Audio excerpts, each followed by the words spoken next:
coming. We have a series of events called the debates, and this is the first one, and it's called What's the Difference? Basically, what's the difference between all the political parties in the UK? We all know that the elections are coming up in May, and maybe some of you say, oh, I want to vote, I want to make a difference in the next elections, but what are the main difference between the different political parties? What are their policies? And yeah, this is going to be the change. So today the aim is to give you a big idea, a broader idea about all the different political parties we have here. We have the Labour, we have the Lib Dems, and we have the Greens. Unfortunately, we don't have the Tories here, but they will come in the next 2 weeks for the next debate. And yeah, basically it's a series of 4 debates. The next one is going to be in the 3rd of March. It's going to be about the environment. The topic is going to be the environment. And then we go a 3rd debate, which is in the 16th of March. It's going to be about the EU and the world. And the last event is going to be about social justice. So we're going to talk about political participation today, how the system works, why some people just don't want to vote, and let's see what all the political parties say about this and what policies they have. Before starting, we have Abe from the Students' Union, the president, who's going to talk about the registration for the elections. So I'm going to proceed with your speech. Speech might be a very grand term. A couple of sentences I wrote down earlier today. Right, good afternoon, everyone. My name's Abe. Alvaro, no doubt, will ring the bell if I talk too much. I don't want to stop this event from taking place, so I just want to take a couple of minutes of your time to talk about the campaign that we're running this year called Your Voice, Your Choice, which is about voter registration, about encouraging people to sign up and register to vote, and then on the election day itself to turn up and do so. But before I do that, a wise man once told me that when there's an elephant in the room, you should talk about that elephant and address it rather than just move on. So I wanted to just say a couple of words about the hustings and the debate we planned, and the attendance of political parties, or indeed, controversially, the non-attendance of political parties at such an event. So part of my role is to chair the Student Union's Executive Committee. Just before I carry on, does everyone here roughly know what I'm talking about? I'm getting some shaking heads, some nodding heads. Most people here nodding, which I'm going to take as a good thing. For those of you that aren't aware, the Students' Union Executive Committee voted to invite, I think, the top 4 highest polling parties to the hustings debate, which meant that those who were less outside the top 4, UKIP included, weren't invited. And I think the Politics Society, probably some people in this room in fact, penned a letter to the Students' Union saying this was a bad thing, and as a result of that letter, an outcome which I'm personally very pleased with, we've decided to put the question of how many parties attend the debate out to students, to a student poll. So I wanted to offer you my assurance that myself and other members of the committee as well will be voting in favour of whatever the outcomes of that poll suggests. So if the poll says more than 5 parties, that's what we'll be going with. I can speak for myself, I can't speak for everyone else, but other members of the committee have said the same thing. So I think there's been a lesson learned about the importance of getting student opinion with decisions which could be controversial. So I think I'd like to think that we've learnt that for future things. So yeah, that was my thing about UKIP, and please feel free to talk to me later if you'd like to about that. Your Voice, Your Choice is the campaign that we're running. We're looking for people to get involved and to help us sign people up to register to vote. We're going to be looking for some people to do some door-to-dooring, again handing out registration forms. One thing I'm really pleased to announce is that in the next week you'll be able to register to vote through Sussex Direct, as opposed to having to go through the protracted, well, not protracted, but the slightly more difficult process of registering online. So you won't need your national insurance number to register to vote, which is a really positive step forwards, because that before has been a real barrier. Anyway, Alvaro, you should probably be ringing the bell by now, so I've spoken too long and I want to let you get on with the debate. So yeah, if you've got any questions at all, please come find me afterwards. Yeah, thanks a lot.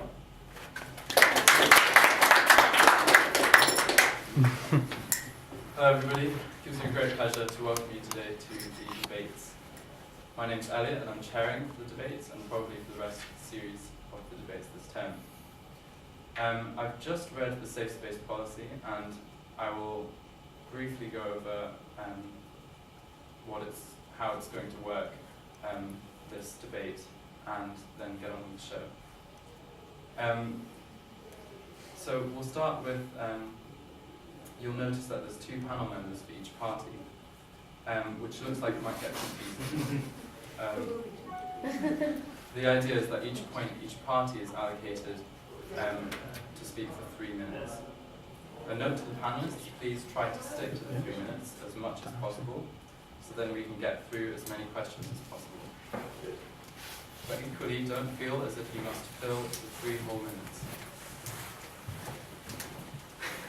The panel members representing each party can allocate a 3 minute slot amongst themselves in terms of how long each panelist speaks for. However, please follow the general rule that whoever spoke first on the previous point lets their fellow party panelists speak first on the next one. We have a timekeeper who at 3 minutes will ring the bell so that panelists will know what time they are on and to wrap up their point. We've given the event 1.5 hours running time and will hopefully finish on time. Questions from the audience are welcome, but I would ask you to keep them aligned with this week's main topic, which is political participation. We have some pre-prepared questions as well, which it would be good to work through. So I'll try and take questions equally from the audience as well as those who pre-prepared. As this is the first event of the debate series, we have a special section on what's the difference that we'll kick off with. Each panelist will have 3 minutes to explain what they think the party they're representing is about and how it's different from the other parties. And probably why you should vote for them as well. Okay, so I would first like the panelists to introduce themselves and the party they represent, starting from the left. My name is Lucy and I'm from the Labour Party. I'm Solomon, I'm from the Labour Party. I'm Beth, I'm from the Dem Party. I'm Sam, and I'm also a Lib Dem. My name's Jack, and I'm representing the Green Party. Okay, fantastic. So that's everything, and we'll start with the first question of tonight, which is, should voting be seen as a freedom or a duty? Sorry, I missed what you said.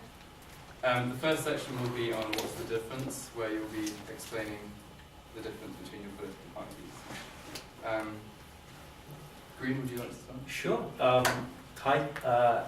Basically, what the Green Party is about is a party that stands for serious change from the current narrative of austerity and those kind of economic politics that we're going through at the moment. We believe that the way to make an economy grow is not to cut back on services that are required by the people who are most in need of them.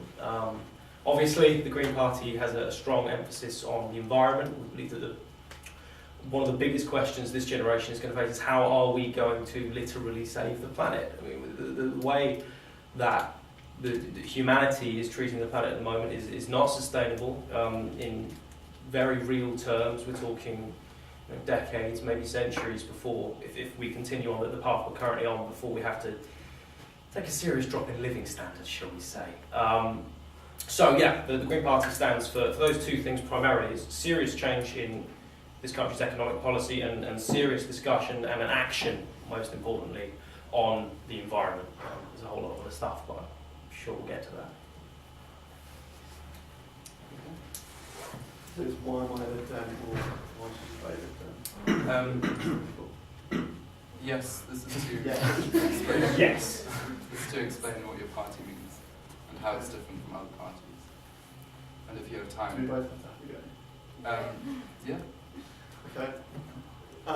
Well, Lib Dems stand for strong economy and a fair society. So, shall I just roll in all 3? It's probably easier. Yeah. Yeah. Okay. I would say I'm a Lib Dem for a philosophical reason rather than for a party political reason. there's many things wrong with the current political narrative, I suppose, that you're talking about. There's many things I agree with you on that I strongly dislike, but that's not why I'm a Lib Dem. I think that I'm a big believer in liberalism, both in an economic and a social sense, arguably more so in the social sense. I think that no one has any right to tell someone what not to do unless it's causing a great deal of harm. And I'm a firm believer of that in an economic sense and in a social sense. I think if someone wants to be gay, that's fine. If that didn't used to be fine, I think that's a great thing. I think women's rights, gender equality, all of that kind of thing is fundamental important. But also I think that living standards are also of fundamental importance, and I think that the best way to do that is through a market basis, which a lot of people disagree with. But I think if you're going to say people should be able to do what they want with their lives and make their own choices, why should that not also extend to their wealth and their property and their possessions? Like, by all means, tax people to provide an equality of opportunity. But once you provide that equality of opportunity, which admittedly we don't have yet, but I would like to see certainly us make steps towards in a global sense. I think that once you've got that, there's no reason to oppose market policies. I think there's quite a populistic narrative that gets bandied about as if it will instantly save everything, but as a result of those things you tend to end up with all kind of corruption and other nasty such political things. So for me, yeah, it's a simple thing. Social liberalism and economic liberalism, I think people should be able to do largely what they want as long as it's not causing a great deal of harm. And I see the Lib Dems as the party that would most back that philosophical stance, hence why I'm a member and would like to see them elected. I'm a Lib Dem for similar reasons as you. I think you shouldn't cause harm to people, like freedom to do what you want, but only until it causes harm to other people.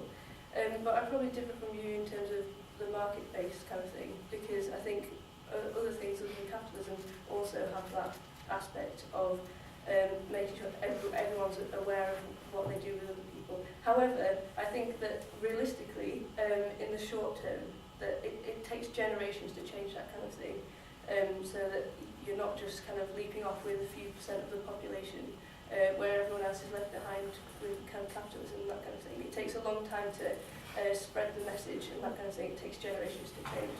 And for that reason, I'm a Liberal Democrat, because I think Liberal Democrats, realistically, are going to change things, as you can see we have done already, which I'll do some examples, for fairness,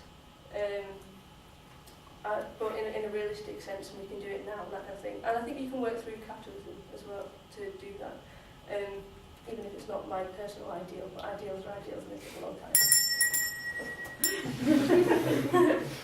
So time up. Next one for the Labour Party. Okay. Labour is the party for me because I feel like Labour's main concern is for people, regardless of their class or background, gender, race, everything. Everyone is equal. And from a personal perspective, I joined the Labour Party because I felt the difference when the government changed in 2010. So my family felt the rising prices and the rising bills. Me and my sister felt the change in our education when, for example, January exams went to A-level, went at GCSE, and the whole education system being changed in a couple of years. And I felt that I didn't want that to be the way that things are, so I joined Labour because I feel like we're going in the right direction. And Solomon, do you want to carry on?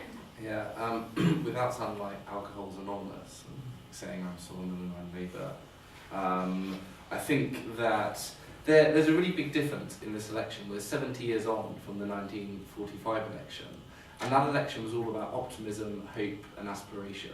The three things which I think about when I think of the Labour Party. And I'm really proud of what our party has achieved over the years, and the thing which I'm most proud of is the NHS, the institution which we created and the institution which we will never let go or privatise like the Tories and the Lib Dems are doing at the moment. And I think what we have is we have an election where values are really important. It's about the values between, do you have private companies who are allowed to get away without paying tax, or do you have capitalism that works for the many and not the few, where people actually do have duties. And there's a line which we often use where the rights we enjoy reflect the duties we own. And that's what we believe in as a party. And look, there are loads of policies that we could talk about, that hopefully we will talk about over the next few debates, but it is a question of social justice. It's a question of whether we want a 45% tax rate for the richest in our country or a 50% tax rate. It's a question between whether we want a 20% tax rate for those earning the lowest or a 10%, whether we want £9,000 tuition fees or lower tuition fees. And I think when I look at the difference between the Labour Party and the Conservative parties and the Liberal Democrat Party, there isn't anything that I see being acceptable from what the coalition's doing at the moment. And I see a lot of hope, aspiration and optimism from what the Labour Party offers.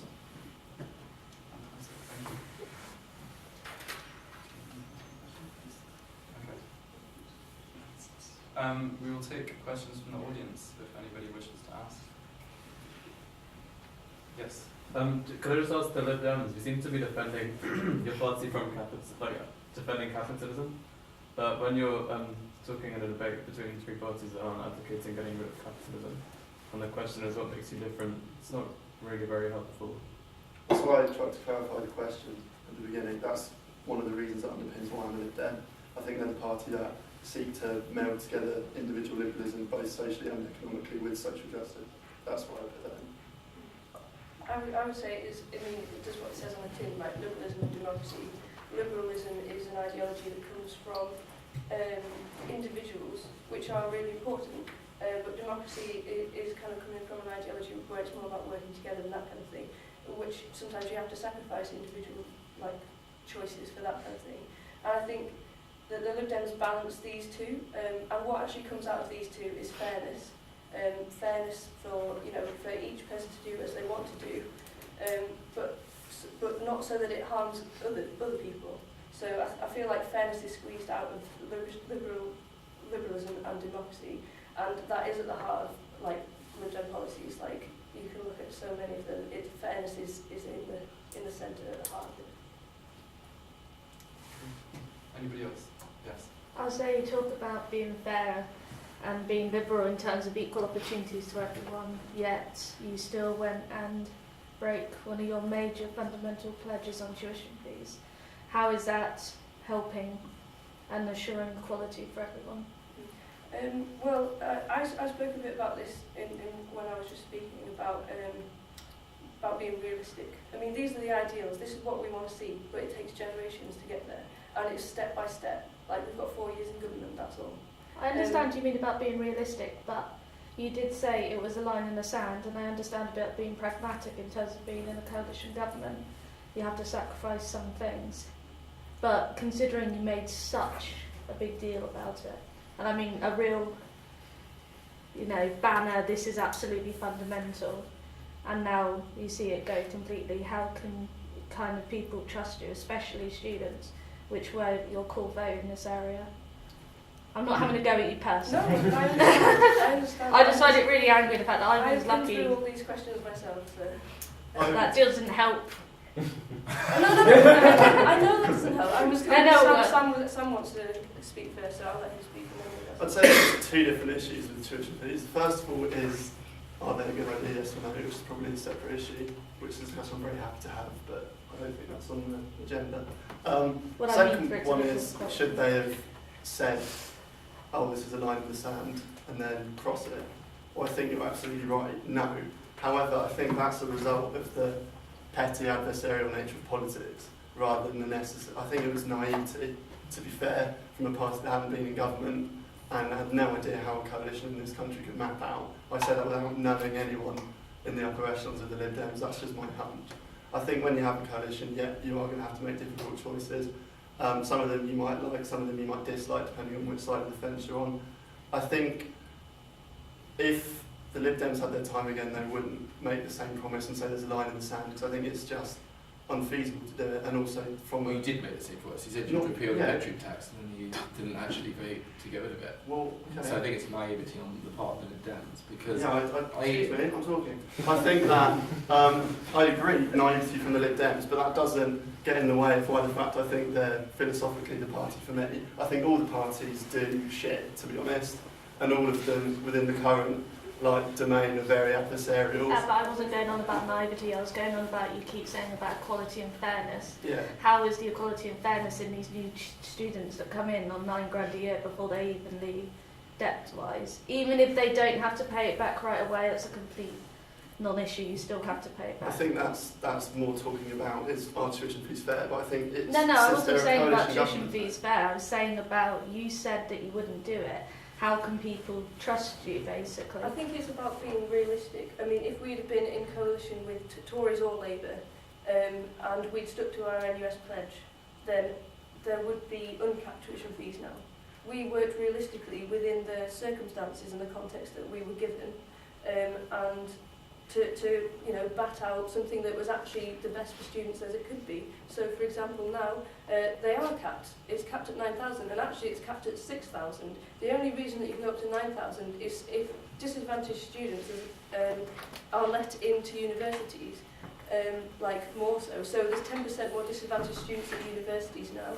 Also, the way you pay it back is fairer in proportion to your income once you graduate and get a job.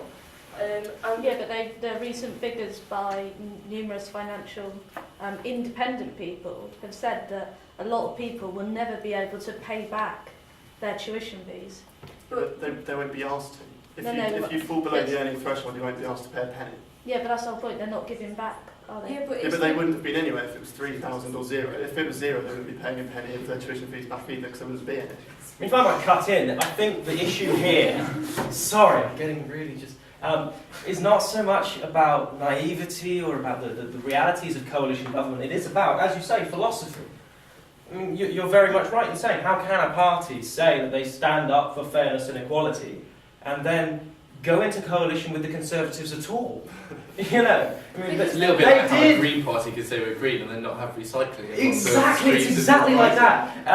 And the fact is that the Conservatives, you know, very much are a party that stand against liberal values of equality, whether they do so overtly or not. And when the Liberal Democrats went into coalition with them, they knew that they would have to step back on some of their serious, not like, you know, oh, it's okay, we can just let that one go, it's not really a big deal, serious, important policies. And the Liberal Democrats have presided with the Conservatives over, 5 years almost, of ideological, insanity in the way that the school system has been reformed.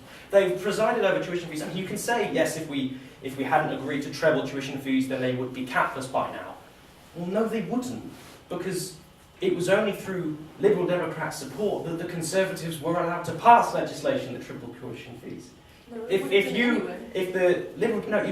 don't understand. A government can't pass a law without having a democratic majority. Yeah, but they would have had So- Labour and Tories because they were both going to implement the Brown Report, which advised uncapped tuition fees. Of course they were.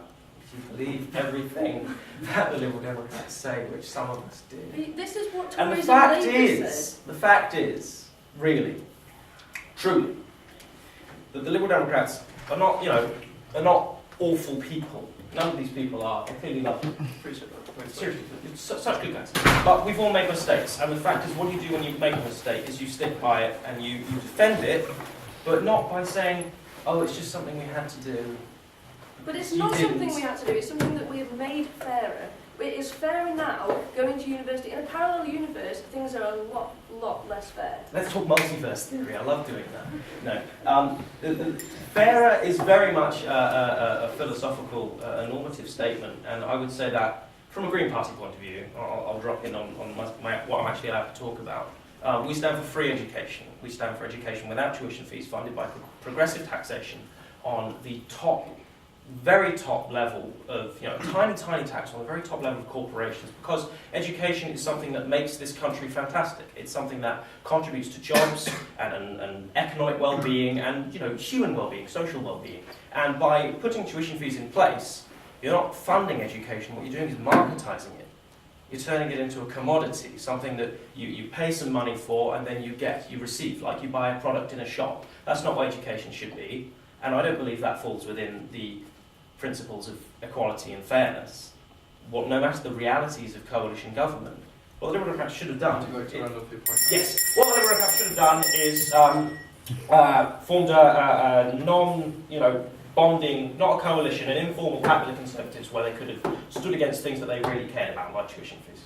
And the government collapsed. Thank you. Okay, Beth, would you like to speak? Yeah, I forgot which point I was going to go. No It was worries. a bit too much, wasn't it? It's very tuition fees, it's supposed to be about political participation, but anyway. Well, tuition fees are a major part. You can't just throw a straw. No, I know. About Oh, talking no, about. I know. I've just remembered my point. Okay, education. You're talking about education, higher education. Liberal Democrats have done a lot for education across the age spectrum. Like allowing Conservatives to scrap the education maintenance allowance? That right. Like allowing one to go to read ideological links in our schools and destroy our commitment to actually teaching things rather than just passing exams. Okay, there are things that we have had to compromise with, and in a majority government, then we would not have had that happen. But what have we been able to do while we've been in coalition, instead of just complete Tory policies? Well, there's the pupil premium now. There's free school dinners for disadvantaged students, and we're looking to expand that. We're extending free childcare to people, 2 to 4 year olds, and we're looking at extending it in our next manifesto as well. We're not just looking at populist things, okay, like higher education is, okay? I'm not saying it's not important, but it has a populist tinge, okay? The education spans from when you start school up until higher education, and we are looking at all of that because we're not populist. We haven't. Okay, thank you. Anybody else have any questions? Did anyone get EMA? I did. And who stopped EMA? Tories. In a government? Coalition government? This is about being realistic. You have to do what you can within the circumstances. No, I'm just saying Liberal you said Democrats about are EMA. realistic. We balance realism with idealism. Okay, shall we move on to another point now? Yes. Right. Would you like to move on to the questions that are finalised? Yeah. Okay. We'll now be moving on to some main questions for tonight. And the first being, should voting be seen as a freedom or a duty? Anybody would like to start? Labour? Okay, well, on voting, the Labour Party is really seeing how important this is at the moment. Because I'm sure we've all had these letters from the local council saying it's now individual voter registration, you must register now, £80 fine and all this. And I think that change in the system has had a massively negative effect. We're dropping thousands of people off the register just for some kind of ideological change in the system. Labour wants to change that, and we're looking at different ways that we could register people, or even just national registration, but this has to be kind of confirmed in our policy. In terms of a freedom or a duty, we're looking at it as a duty, but with the freedom to choose a none of the above option. Again, this isn't finalised in policy because we're exploring the options and we really want to make the best system that we can. But I think that kind of reflects Labour's ethos on how people should think about their responsibility to vote. Any responses from the panel? Yeah, I think it's a freedom and a duty. I think you should see it almost as a duty, but that doesn't mean it is a civil duty that you're going to get punished for if you don't do it. I think it's a great thing to vote, but there should always be that freedom not to. I don't think not voting causes anyone any huge degree of harm. So that freedom should remain intact. If people don't want to, if they can't be bothered to walk to the ballot box, or if it goes online, or whatever, they can't be bothered to log on, or they shouldn't have to do it. I think the only problem with having a none of the above option is that a lot of the people that don't vote, it's not because they think, oh, none of the above, I want to see like a huge revolutionary change. A lot of them are just completely indifferent. And by exercising their freedom to not vote, they're just showing that I'm relatively untroubled by the status quo. So it's not a massive concern that I see me going out of my day-to-day business. And it's not necessarily a viewpoint that many people in here could resonate with, but by being here, you're showing that your have a political interest. A huge amount of people really don't care. And I think if they don't want to vote, as good as it would be if they did, that is still a freedom that they should have. Thank you. Response? Just on the none of the above option point, I suppose, is that we currently have one. It's called spoiling your ballot paper. It's very easy to do. You simply, I don't know, write "you'll smell" or draw something obscene on your ballot paper, or just don't put a tick outside a box. It's very easy to do. And I think maybe it's not so much about people don't care. It's that they don't believe it'll make all that much of a difference. And in some cases, in a lot of seats currently where it's safe Labour or safe Tory or safe anyone, they don't see that it's going to make a difference because the way the voting system we have currently is set up, chances are it won't. Just on the spoil the ballot option, the problem that I see with that is that the people who don't care and they don't like any of the parties and deliberately spoil their ballot paper also get put in with the people that, for example, might have crossed the wrong box and then tried to do a different one, and there's just been some confusion. So there's a kind of distinction between genuinely, deliberately spoiled ballots and spoiled ballots where someone's just done it a bit wrong. So I think we really need to have that separate distinction. But it's not about, it's about people having the option to have none of the above option, right? It's not about what that none of the above option actually represents. Exactly, but for the people that want to say none of the above, currently the only option is to spoil their paper, so they get put in with all the people that have filled out the paper wrong. They're not counted above kind of thing. No, they are. They do Spoil that. that. Yes. They say every time before an election results come in, they detail exactly the amount of spoiled ballot papers. Fair enough. This is quite a long question. Just wondering, I was just given them. No, I think we get. Sorry, Beth. It was. Anyway, yeah, it was. Anyway, Anybody else? I have a point to make about should voting be a freedom or a duty. I agree with what Sam says about it being perhaps seen as a civil duty, because we all live in a society and we have an impact on other people's lives, but also that it should be a freedom to choose. And I think sometimes freedom can be seen, like, I think it's important to realise that sometimes freedom is freedom to make an informed decision, and actually having perhaps an education system in which allows for people to be more politically literate, if they want to or not to, but to give them a grounding in it, is part of this question. Because if people are not interested, sometimes why they're not interested is because it's such a big topic to broach, like politics. Do you know what I mean? I think it's for the same reason people aren't interested in a variety of things. No, yeah, I'm Like, sure that is as well. My sister doesn't care for football. I don't really care for ballet dancing. Some people just don't have any interest whatsoever in politics. Yeah, no. That is a reality. I agree with that, but I also think sometimes it is just because politics is so big. I know people who would be interested in politics if they just kind of knew how to even start, like looking at it, and that kind of thing. So I think that's an important thing to be said in this. I mean, I'm a strong advocate of citizenship education, not necessarily political education. I think that should be an option.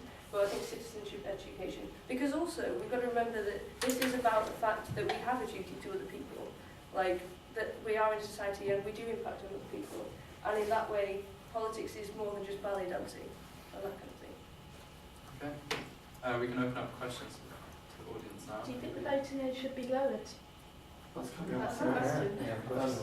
Yeah, that's one of the questions. Well, we've said if it We'll be. just stick to the agenda. This question that we talked about, if you don't mind, because we're going to. We're not talking about those. Oh, sorry. Yeah. So if you just stay relevant to the question. Anybody have any questions on freedom or duty voting? Yeah. Okay, yeah, let's move on to the second question. You can go? Oh, fantastic. So before I decided to stand for the Labour Party, I used to vice chair the British Youth Council, where I was in charge of the Base of 16 campaign nationally when we introduced it into Scotland. And that was, I think, probably my proudest achievement in my life, because it's something I've campaigned for a long time, because I'm really passionate about it. Why am I passionate about it?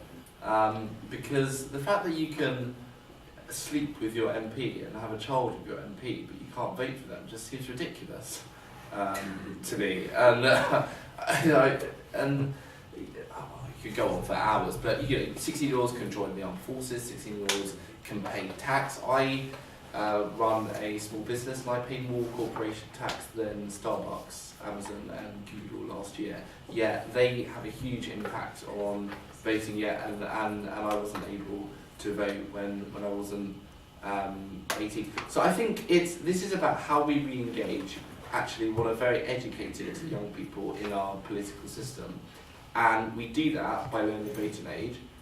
The impact of that means that we'll have better political education in schools. It worked in Scotland. 16-year-olds came out and they voted. The Demos report recently showed that 80% of 16-year-olds said that if they had to vote, they would vote.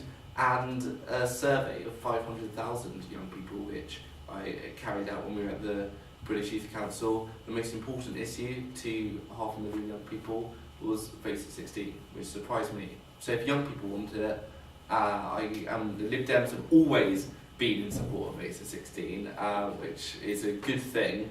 They've been the ones, you know, to give them credit where credit is due, championed in it. And I'm really glad that Ed Miliband of the Labour Party have come on board now and said that we support it, and the House of Commons voted in support of it, as have the Welsh Government, Northern Irish Assembly and Scottish Government. Thank you. Any responses on the panel? Yeah. I kind of agree and disagree. I think votes at 16 currently is the wrong question to be asking. You can, yeah, you're right, you can say you're 16, you can have a baby with your MP, but you can't vote for them. I'm not advocating that 16-year-olds should have babies with their MPs, they should wait till they're 17. Nor would I. It's your choice.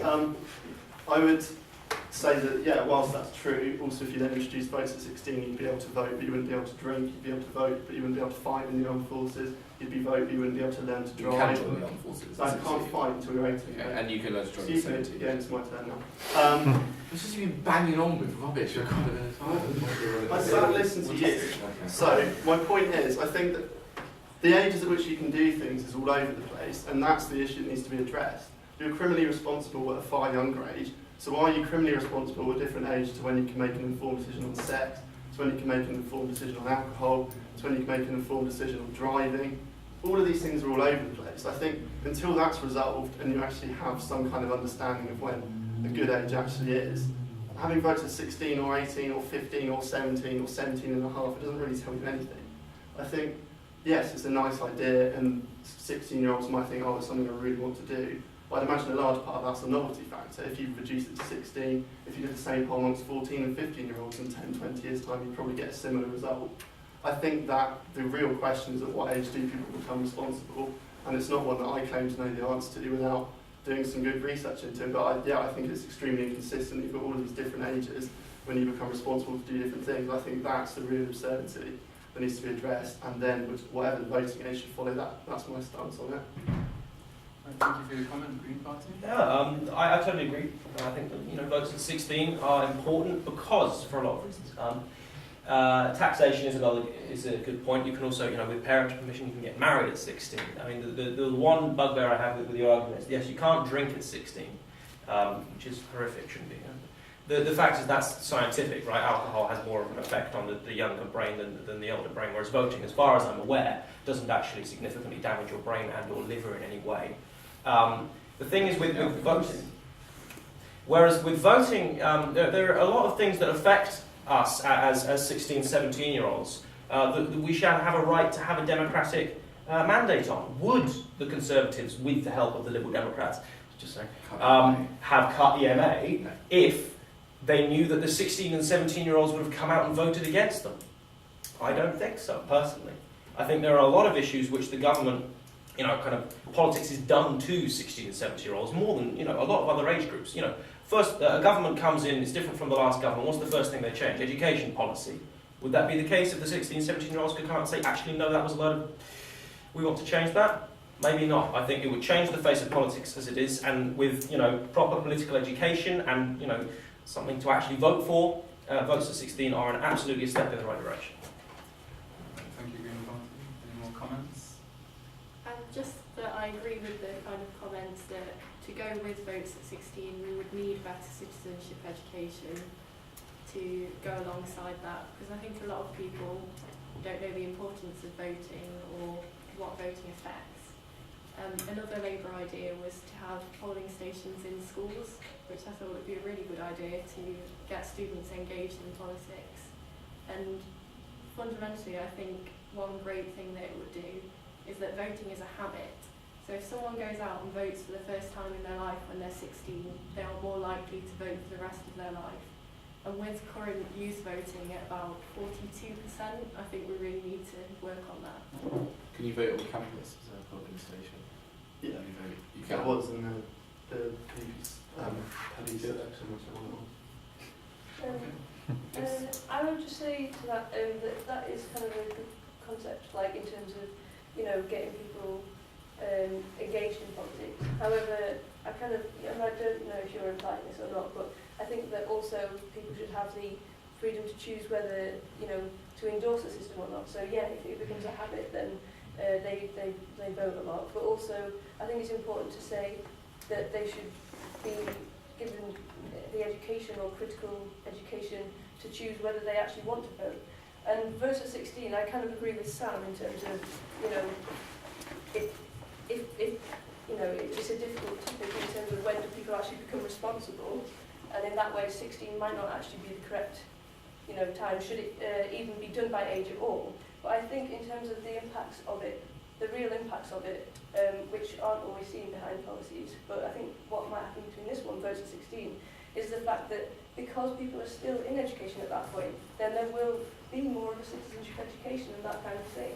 To vote or not to vote, you know, but you'll be educated, you'll be making an informed decision. That's freedom, in my opinion, informed decisions. And in that way, it would actually probably have very beneficial effects on political engagement. Thank you. Yeah. Okay, any questions or comments from the audience? No? Okay, then we'll move on to the third question, which is freedom of speech political participation? Would anybody want to start? Is freedom of speech political participation? What was that? It's freedom of speech. If I Shall I kick it off? Sure, yeah. I think, you know, freedom of speech, the right to say what you think is dramatically important. And yes, it is a part of political participation. By you know, speaking your mind in public and having discussions like this one. We are taking part in politics. You know, it's not limited to, you know, we've been talking a lot about voting and how important it is, but that's not where democracy stops, right? We need to. This is my lucky partner. We need to have freedom of speech in the public arena purely because it encourages people to share a variety of opinions rather than sticking to the one sort of narrative that we're all used to hearing from, you know, mainstream media and all that sort of thing. So yeah, say what you want, say what you mean what you say, etc. Agree. Happy to. One thing that I'd like to say on this is, I suppose supporting free speech, you can do that through political participation, so by talking to the political parties or whatever other campaign groups you might be involved in to promote this value. And just two things that came to mind in Labour terms about free speech was that we introduced the Human Rights Act in 1998, which had a specific article to protect freedom of expression. And also we've said that we'll repeal the Lobbying Act, which otherwise known as the gagging law, isn't it, I think, which is basically promoting freedom of speech. That's basically promoting freedom of speech for campaign organisations and charities. So that's just the Labour perspective. Any more points? Liberal Democrats? Freedom of speech, political participation. Yeah, I think freedom of speech is political participation because politics, I don't know, is in a lot of places. Like, I think the actual definition of politics is where there's some sort of power kind of dynamic, whether that's equal or not. So, like, politics is in everything. It's in your house. you know, it's in your school, it's wherever. So it is political participation. And so freedom of speech, I think is important to think about as politics, and what effects it can have on the arena and that kind of thing. And just an interesting thing is recently found out is that freedom of speech, I think where it originally came from, was freedom to speak whilst you were in the company of a range of other people with probably different opinions. And so it was actually freedom of speech where there is a critique possible and you could have a discussion about what you're saying. That's where freedom of speech originated, which I think is interesting, because freedom of speech these days, what with Twitter and all that kind of thing, is very easy to say something and then not like to dismiss comments that don't necessarily agree with you, and that kind of thing. So freedom of speech is important, but I think it also has to be considered, you know, in terms of like when it starts to offend and that kind of thing. Is it a good thing at that point? Is it still freedom of speech, or you know, that kind of thing? That kind of Still concept. political participation. Yeah, I'd Yes, say it's from the still back. political. Yeah, I was wondering what you think about, are there any limits to freedom of speech or anything? Like, say, for example, hate speech. For example, if you deny the Holocaust in some countries of Europe, that's illegal. So what do you think about that? In terms of, can you use freedom of speech as an excuse to say just whatever you want and use insult people? I think it's always a cost-benefit analysis. Like there's certain things that, I mean, absolute freedom of speech is a myth anyway. Like there's some things that you just can't say. Like for example, if you're a juror, there's certain things you can't say to anyone involved in the case. So to say that you're always absolutely able to say what you want, even in this country, isn't true. I think in the case of Holocaust denial, in this country, maybe because there's not that history, it doesn't make sense to have that law, and because it would be such a minority held view. But I can understand in a country, particularly looking back in time to when the laws were probably created, it would have been a genuine issue. So I think there's always a cost benefit. Like obviously there's a benefit of having freedom of speech, in the sense that you get to hear people's views and then have a debate about them. But what's the potential cost of that? As you might say, like hate speech, you've got the cost of racism or whatever it is. Or in terms of the Holocaust, or denying the Holocaust, you've got the cost of denying the Holocaust and the risk of anti-Semitism where maybe that was prevalent before. So I think it's always a cost-benefit analysis, as most political things are. And who defines what's the benefit and what's the cost? Who defines Anyone involved, as in any situation. I think it's always, that's the problem though, with almost any political decision. It's quite easy, I mean anyone who's written an essay knows it's quite easy to come up with a point for and a point against, but then finding the balance in between and the middle ground and exactly where to situate that, you're simply never going to please anyone. I think that is a political reality. But yeah, it's something to be aware of in my opinion. So I think that whilst freedom of speech is something to be applauded, it does come with the caveat that there is no such thing as absolute freedom of speech, even in this country. Okay, any more questions from the audience or comments? Or the panel? Anybody? If I think the one, sorry. Oh, sorry. Can you really briefly introduce yourself? Okay. Vivek Rajkumar, Green Party member. Thanks.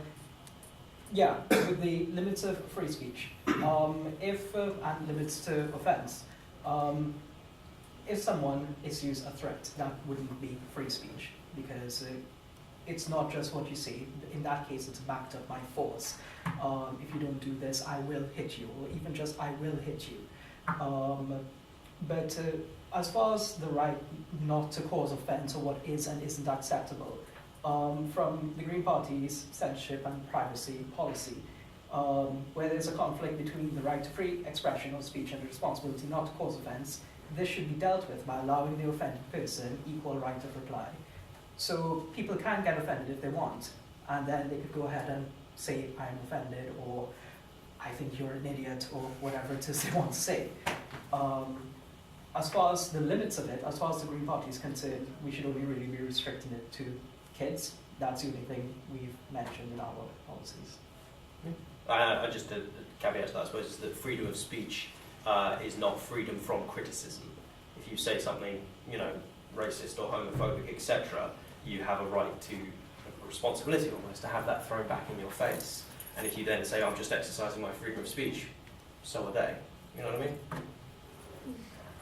I would agree with that, but it's the extent to, I mean, I completely am for freedom of speech, but it's the extent to which criticism is like able to be effectively communicated, which I think in this day and age is more of an issue, and that kind of thing. Yeah. I think we're all in. Yeah. Freedom of speech. You could go on, you know, using synonyms. Right, we'll move on to the next question, which is, are people disenchanted with the party's politics, both or neither?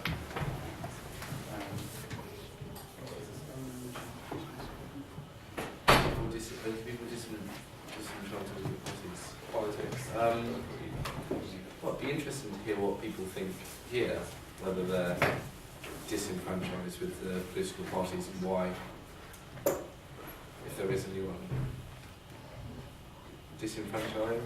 And we're all, oh, there we go. Why? Oh God.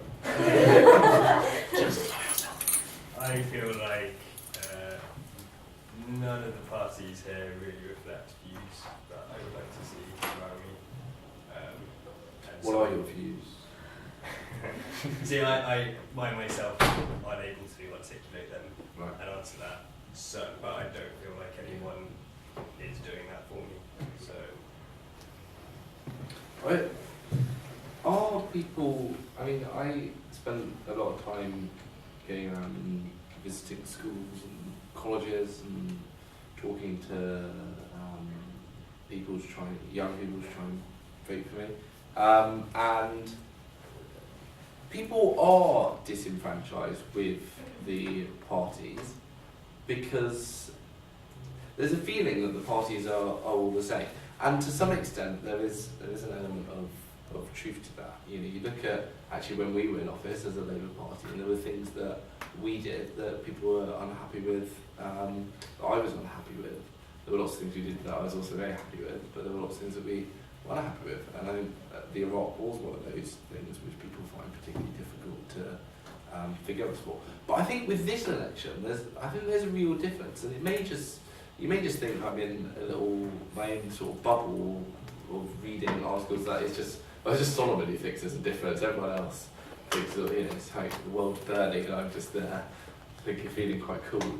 But I don't, you know, I do feel there is a real difference. I think everything is at stake at this election, because nationally you've got a party which is unfortunately not here to attempt to defend itself, but that is committed to the destruction of our welfare state. I'm sorry.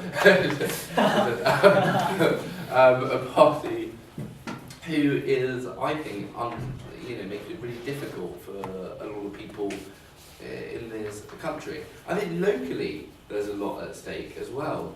Whether you do want the high bus prices and the in Brighton, and whether you want roadworks constantly across the whole of Brighton, whether you want roads where you can't recycle, or whether you actually want Brighton to be a green city under a Labour council like it used to be when it was one of the best recycling rates in the country, is now one of the worst. So I think there is a real choice between, do we want to, I think... Time shut up. Any points on the question? The question is, are people disenchanted with the parties? I think, yeah, people are disenfranchised by both. I think mainly it's the politics underpins it that the parties are a part of. I absolutely detest the adversarial nature of the House of Commons. I think Prime Minister's questions is ridiculous. I think anything where you've got people who are seen to be unable to agree with each other because they're wearing a different coloured rosette is an abomination, frankly. So I've got a lot of time for people that are disenfranchised in politics, and it's just a big shouting match. Because to be honest, I largely agree with them. I'd just like to think that we'll be able to rise above that. But I can understand why a lot of people just think, it's not from there, I can't be bothered with that. So yeah, I think people are mainly disenfranchised with, I think with both. I think Yeah, people are probably more disenfranchised with the parties, which they don't realise is a result of the politics, but then the parties feed into the politics. So it's kind of a circle. I mean, the parties create the politics. So, yeah, I think people disenfranchised with both, and I've got a lot of time for that. Okay. Green Party? Stop. Skip it now. Yeah, sure. You just hand over to me whenever you feel. Okay, cool. People disenfranchised. Are people disenfranchised with parties? One, when we say people, realize that the public is not a homogeneous entity. The people who make a lot of money may love the Conservatives, like policies on tax, whereas people who don't, or UKIP for that matter, whereas people who don't would hate them and may love a green tax policy or something else. When we asked in the beginning if you guys feel disenfranchised or don't want to engage with the political system, you guys would probably not be representative of the public, because the people who are truly disinterested wouldn't even bother to come into the room, and consequently probably wouldn't even bother to go vote. With the parties, the politics, both or neither, I think they are disenchanted with the parties, at least the parties that have been elected to office, because we've had many years of alternating Conservative and Labour rule. The Lib Dems offered this glimmer of new hope, and then people, at least from what I feel, felt crushed when they reneged on the fees promise. Same for the Greens and Brighton.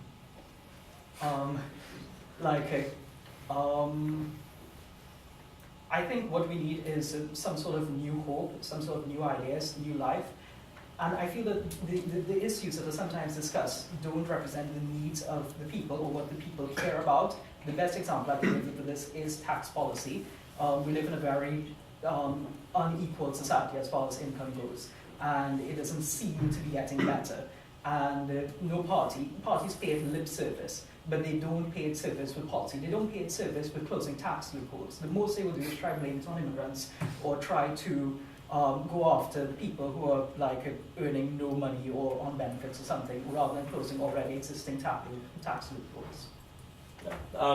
Just to kind of wrap up, I guess, the issue with, obviously, we said there isn't a party that represents you, I think, is the issue that the current political system allows very lively discourse, but within a very small and defined space of influence, the sort of slightly right of centre, slightly more authoritarian than liberal, etc., etc. I mean, there's graphs and things, but it's all about, who is allowed to say what and when, and who is allowed to set tax policy, which would have allowed the Greens to implement proper recycling in Brighton, just so. And also, of course, whether it's local powers that matter or national powers that matter. Of course, we've got in Brighton, we've got a very strange situation where the nationally elected MP, Caroline, standing against the Green Council's issues with recycling and bin collection and that sort of thing. And there's this kind of disparity between who you vote for and where the power actually ends up. And the political system we have at the moment is it's outdated, it's archaic, and the votes you cast don't necessarily go to the right places. And that's why people are disenfranchised. Okay. We'll take comments or questions from the audience.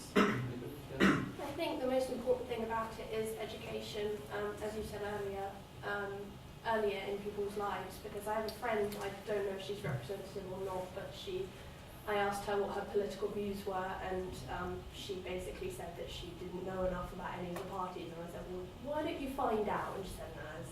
And so people need to not only be educated about the meanings of what the parties stand for, but also the importance of politics and voting. You hit the head on the nail, because this guy, he was saying, I know that it's not appealing to me, but I wouldn't know how to articulate it. It's because I think too often politics is articulated in the wrong sort of way. So I think we need to actually be tangible about policies. So people are not disengaged with politics at all, because people are much more engaged in political issues than ever before. And you see this when people are out on the streets campaigning, or on Facebook, or on social media. It's just about how you articulate this. Everybody is thinking, oh, why am I waiting 8 hours in A&E, for example? Or someone might complain about the roadworks happening on the road. And it's about relating everyday issues back to politics, because that's what it was all about at first. And that's why we're trying to get a more representative group of parliamentary candidates, younger ones, more women, more ethnically, more disabled in the Labour Party, to make sure that we can actually represent more people in the country. Okay, thank you. Yes, I agree with what you say there. I think part of that is kind of education again, about like letting people know how to communicate with their politicians. You know, that kind of thing is really important. And then it becomes a two-way thing as well. It's not just politics bearing down on everyone. You know, that might be an unrepresentative way of saying it, but some people do feel like that.